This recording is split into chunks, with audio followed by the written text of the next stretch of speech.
Moi j'avais vu l'article dans la Charente Libre, et je m'étais dit tiens ça c'est... Enfin il y a sûrement quelque chose à faire avec ce collège.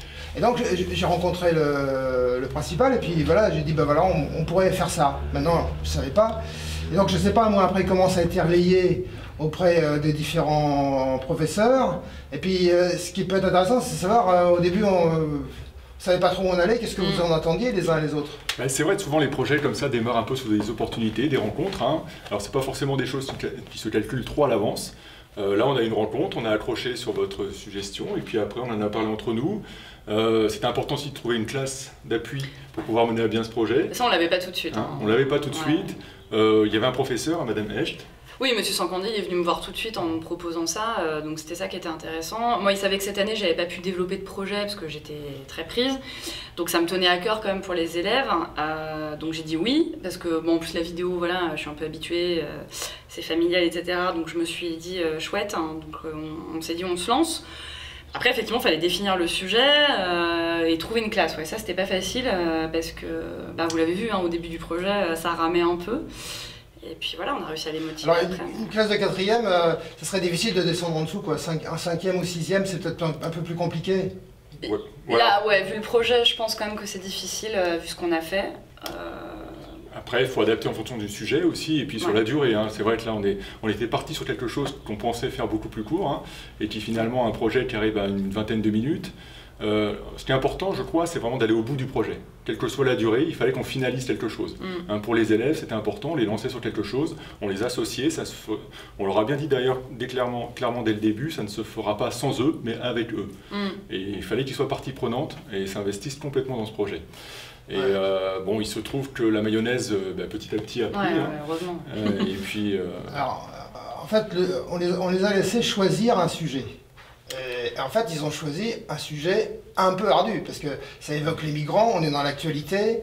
C'est vrai qu'il y avait un support, parce qu'il y a une classe de UPE2A ici, mais n'empêche que c'était compliqué. Moi, au départ, je me disais, on va faire un truc, par exemple, un reportage sur le réfectoire, il y aurait une matière à faire plein de choses, faire des interviews, s'intéresser à la restauration, et c'est un sujet qui préoccupe tout le monde dans un établissement, hein. Quel que soit l'établissement, on parle toujours de ce qu'on y mange.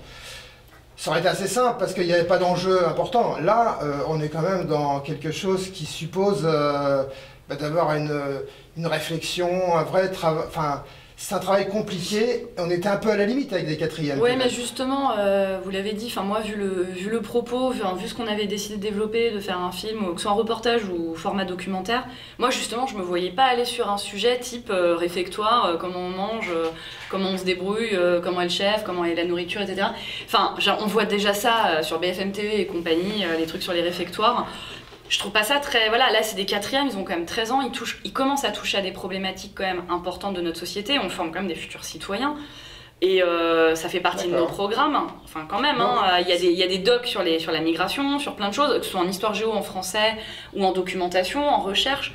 Je crois que c'était important aussi de marquer l'identité de notre collège. Hein. On a un collège qui est situé dans un quartier, qui a un recrutement à la fois sur une zone un peu plus défavorisée, puis aussi sur une zone un peu plus privilégiée. On a, comme on l'a vu dans le film, des élèves qui viennent de très loin. Hein. C'est pas toujours, la plupart du temps, même des migrations qui n'ont pas été choisies, qui ont été subies. Hein. On le voit très bien, c'est d'ailleurs très touchant le témoignage, les différents témoignages. On a aussi des élèves qui font la classe Ulysse, donc on a vraiment un collège avec des profils très différents, mais c'est un reflet de la société. Hein. On ne vit pas chacun dans sa bulle, et on voulait aussi que les élèves un petit peu réfléchissent un petit peu ce que c'était que vivre avec les autres, et puis montrer comment ça se passait. Voir la réalité de terrain finalement. Est-ce que cette mixité sociale et culturelle, ça prenait, ou au contraire, est-ce qu'il y avait des freins ou des frictions entre les personnes? Oui, parce que là où on est parti sur quelque chose de positif, M. Sancandi a raison, c'est qu'on savait que ça fonctionnait plutôt bien ici quand même. Oui. Parce qu'on aurait fait ça ailleurs, hein, en sachant que c'était un peu la guérilla dans la cour, on serait peut-être pas parti là-dessus, et là il y avait un enjeu quand même différent, et effectivement le fait qu'on ait une classe UPE2A, ce qui est donc un dispositif extrêmement rare encore pour l'instant dans plein d'endroits, c'était un rebond, c'était ça l'angle du film en fait, qu'on leur a donné, parce qu'ils n'auraient pas trouvé tout seuls, c'est sûr. Donc on les a beaucoup aiguillés au début, c'est sûr qu'on était parti sur quelque chose de plus simple, et puis en fait petit à petit c'est tricoté quelque chose de plus complexe. Et ils sont partis quoi, au final, ils ont fini par jouer le jeu, mais ouais, c'était pas gagné. Ouais. Et c'est vrai qu'il y avait eu un article dans la Charente Libre, hein, le journal local, il y a quelques temps, qui aussi avait mis en scène, enfin avait présenté quelques élèves. Et du coup, c'était aussi un point d'appui pour nous, hein, de travailler comme un point de départ dans notre base de travail. Moi, quand je réfléchissais à tout ce qui relevait de l'EMI, éducation aux médias, donc en fait, au début, on était aussi un petit peu théorique, essayer de parler de l'information, de choses un petit peu théoriques et générales. En fait, donc c'était un peu nouveau. Il faudrait trouver le moyen, d'après ce que je comprends moi maintenant, c'est d'illustrer ce propos un peu théorique par de l'expérimentation pratique. C'est important. Et ça, c'est compliqué. C'est important. De toute manière, ce qui est intéressant aussi dans ce projet, mais aussi dans d'autres, c'est quand les élèves peuvent être acteurs de ce qu'ils font. Hein. C'est pas juste, on peut pas faire de l'éducation média à l'information juste de façon théorique. On voit, ça prend pas très bien finalement. Hein. On a essayé de travailler au départ là-dessus. Et quand on peut vraiment faire des réalisations et des productions concrètes, et qu'on sait que ça va être diffusé, donc on s'interroge sur plein de choses, hein, la question de droit à l'image, etc. Et bien ça, c'est intéressant parce qu'on touche vraiment du doigt dans la réalisation concrète. Et du coup, on comprend mieux un petit peu tout ce qui se joue là-dedans. Et il y a aussi le fait de passer par l'intuitif, et nous, c'est le maître mot maintenant de l'éducation nationale, c'est l'induction. C'est-à-dire que même nous, dans nos cours, on fonctionne comme ça, c'est-à-dire qu'on ne part plus de la théorie. Bon, je prends un exemple en français, c'est typiquement, voilà, avant on faisait ça, on faisait bon, bah voilà, hop, leçon de grammaire, vous l'apprenez, et ensuite on passe à l'application par l'exercice. Pareil en littérature, on apprend une notion, hop, vous voyez l'illustration dans le texte. On fait plus du tout comme ça maintenant.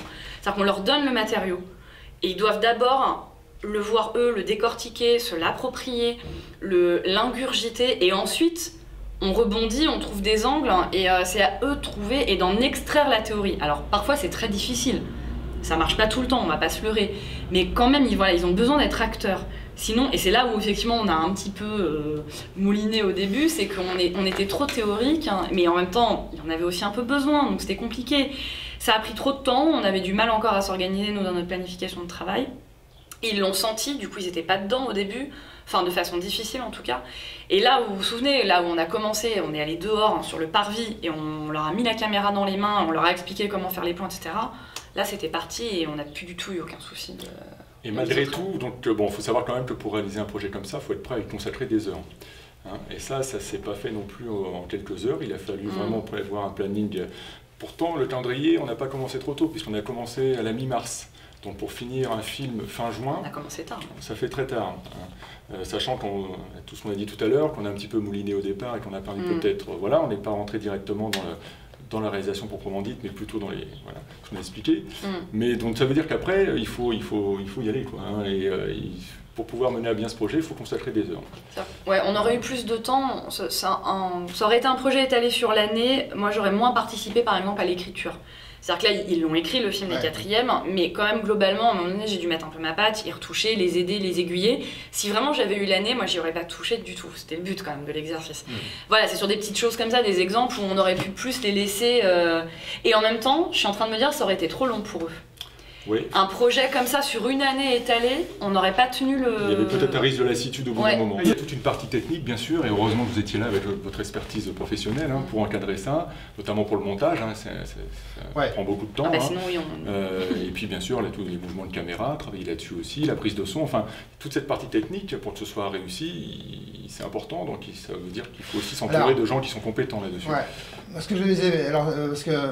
J'avais réfléchi à des trucs comme ça, par exemple dans les lycées professionnels où il y a encore des profs d'art plastique, parce que quelque part sur l'histoire de cadrage, créer une image, en fait un prof d'art plastique c'est aussi son rayon. Enfin, oui, un prof de français, un documentaliste, on le fait tous maintenant, mais d'ailleurs vous l'avez vu là. Mais ils le savent. On n'a pas pu vraiment insister là-dessus. Il n'y avait pas besoin parce qu'en fait ils l'ont fait tout seuls, c'était intuitif. Vous avez vu dès qu'on leur a donné la caméra. Franchement, moi je suis assez épatée des cadrages qu'ils ont fait.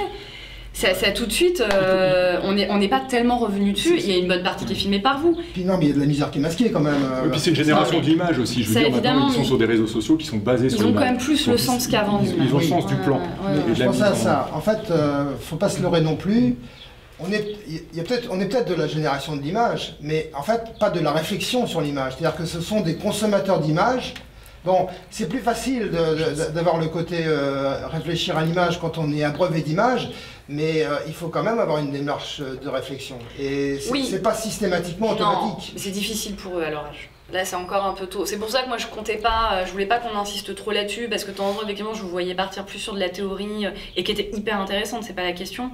C'est trop poussé pour eux. À un moment donné, c'est comme nous, quand on leur fait cours, il faut on est obligé de survoler. Et c'est frustrant, hein, parce qu'on aimerait aller au fond des choses. Mais il y a, voilà, là, ils ont 12 ans, 13 ans. Non, 13-14, là, sur la tranche d'âge qu'on avait. On aurait été au lycée, on aurait fait ce projet avec des lycéens. Oui, on serait allé beaucoup plus au fond des choses. On aurait peut-être fait un documentaire de 52 minutes. On aurait changé le format. Eux, ils auraient beaucoup plus pu monter, toucher à la technique. Ils auraient été aussi plus disciplinés, plus dans l'attention, comme vous dites. Là, ils sont encore très jeunes et il faut... Vous avez vu, nous, sur une séance, j'étais obligée de changer 3 fois d'activité. Je préparais mes séances comme ça et nos plannings comme ça, parce que sinon, si on fait la même activité pendant 2 heures, mais c'est fichu, c'est pas possible, ça marche pas. C'est intéressant de travailler aussi par groupe. On a souvent fait des sous-groupes à l'intérieur de la classe, aussi, avec des missions différentes. Ça permet aussi après de faire des retours en grand groupe avec des échanges, et c'est important aussi de les former sur cette interaction. Parce que plus tard, dans leur vie professionnelle ou même scolaire, ils seront amenés à travailler avec d'autres. Et cette cohabitation aussi, c'est important de travailler là-dessus, sur relationnel. Une question que je me pose, c'est finalement, qu'est-ce que ça va apporter aux élèves ? Qu'est-ce qu'on peut en dire? Parce que bon, c'était déjà une classe qui fonctionnait bien. Pas tant que ça, non, justement. Moi, c'est j'ai les retours que j'ai eu de mes collègues qui avaient cette classe en commun, donc c'est quand même que ça les a beaucoup soudés, le projet. Ah ouais? Elle était assez divisée. Moi, quand je suis arrivée en début d'année, c'était une classe pas simple, avec des niveaux très différents. Il y avait des clans, un peu des petits groupes. Alors, pas qui se bataillaient, qui se chicanaient entre eux, mais c'était un peu séparé. Et là, le projet les a quand même réunis. Moi, j'ai pas mal de collègues qui me l'ont dit, ça se sentait dans leur propre cours. Ouais, donc ça a quand même fait du bien, je pense, en tout cas sur l'esprit groupe et sur la cohésion, sur le travail en commun. Moi, on me l'a souvent dit. Et après, là, leur professeur principal, moi, m'a dit, ils ont tous adoré le projet. Ils m'ont pas dit directement, vous voyez, c'est comme quoi c'est curieux, mais voilà, ou même à vous d'ailleurs. Et du coup, ils ont quand même beaucoup aimé le projet, à part un ou deux, c'est vraiment très isolé, qui se sont pas sentis investis, je pense qu'on n'a pas bien compris l'intérêt du sujet et puis du média qu'on a choisi, etc. Enfin, du médium, pardon. Donc voilà, mais globalement, ça a été positif. Ce qui est évident, c'est qu'on est obligé de faire un travail d'équipe, sauf qu'on leur a pas rappelé à tout bout de champ, donc voilà, faut être soudé, faut être... voilà, mais finalement, ça a fonctionné, même si on n'a pas été amené à leur rappeler... Il faut quand même être cadrant. C'est vrai que dès qu'on travaille avec des jeunes, on est obligé de fixer le cadre, parce que sinon ça peut partir rapidement de tous les sens. Quand on les encadre, on était quand même obligé souvent de... Il faut une présence, c'est normal, c'est notre rôle. Voilà. Après, les choses se font aussi parce qu'il y a de l'intérêt derrière, quoi. Et cette partie finalement cadrante devient plus naturelle. En tout cas, se fait plus dans la douceur et pas forcément comme une contrainte. Parce que derrière, ils commençaient à voir ce projet qui prenait forme. Et c'était leur création aussi.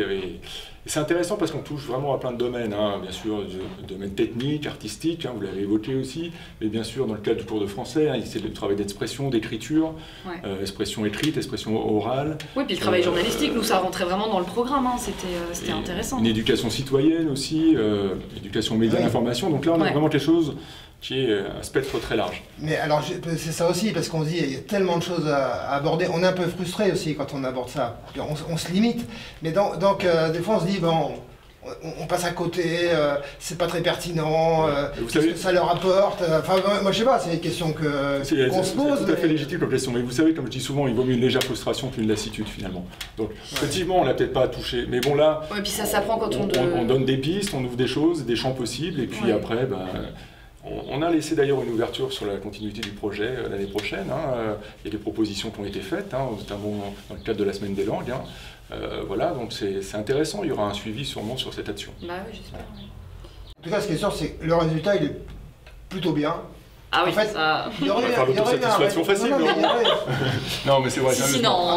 Les personnes qui l'ont vu, alors c'est sûr qu'elles sont plutôt bienveillantes à notre égard, mais je pense qu'on a eu vraiment un ressenti d'émotionnel assez fort. Oui, moi il y a pas mal de collègues qui m'ont dit qu'ils avaient été émus. Voilà. En fait, on a eu de la chance parce que il y a cette élève ivoirienne qui raconte une histoire qui est quand même assez poignante. Oui, mais c'est pas la seule. Donc ça, c'est la chance. Bon, on a bénéficié de chance, mais il y a quand même, ils ont beaucoup bossé quand même. Ah oui. Au début non, donc je râlais beaucoup, j'étais obligée de crier un peu plus. C'était pas gagné d'avance. C'était pas gagné, moi j'ai eu peur sur le choix de la classe, ils m'ont fait un peu peur sur ce coup-là, et puis bon, ils ont fini par nous faire confiance et par se lancer avec nous. Mais au début, moi j'ai eu peur, et puis petit à petit j'étais, comme le disait M. Sankandi, on était moins obligé de cadrer, moins obligé de les rappeler à l'ordre. Ils se mettaient au travail plus naturellement, plus facilement en groupe. ils devenaient volontaires pour certaines choses. Vous avez vu, il y a des élèves qui sont quand même en grande difficulté en classe, et notamment en français, qui se sont quand même mobilisés pour... Oui, moi, je ne connais pas, donc non, mais genre, je sais pas trop. Ça se voyait dans le travail. Ils ont très peu travaillé sur un mois, et puis tout à coup, des élèves comme Louis, Mathéo ou d'autres se sont proposés pour faire la voix off, pour dire le texte. Ils ont été très sérieux quand vous les avez enregistrés. Ça a été très très bon. Enfin, moi, ils m'ont pas tellement habitué à ça durant l'année. Donc moi, ça m'a fait plaisir. C'est surtout pour eux. Là, ils se sont lâchés. Ils se sont investis, pareil au cadrage ou quand ils étaient à la prise de son. Pour préparer les interviews, l'écriture des questions. Ouais, alors ça c'était un groupe qui avait plus de facilité en français, voilà. mais ils se sont vraiment bien donnés sur le reste du projet. Même sur la partie peut-être plus fastidieuse des recherches documentaires, pour avoir des chiffres ou des informations plus précises sur la situation des jeunes migrants en France. Eh bien, n'empêche que... Heureusement que c'est là, parce que ça nous recadre dans une dimension un peu plus générale. Tout à fait, oui. C'était important que ça soit là. C'était important de situer dans le contexte. Ouais. C'est pas un grand développement, mais c'est un développement nécessaire. C'est un moment nécessaire de rappeler que voilà, ici il y a une classe, il y a 23 élèves, mais voilà, il y a un contexte, 650 000 au niveau national. Bon ben moi je crois qu'on peut arrêter. Hein. D'accord, merci. Je vais le couper.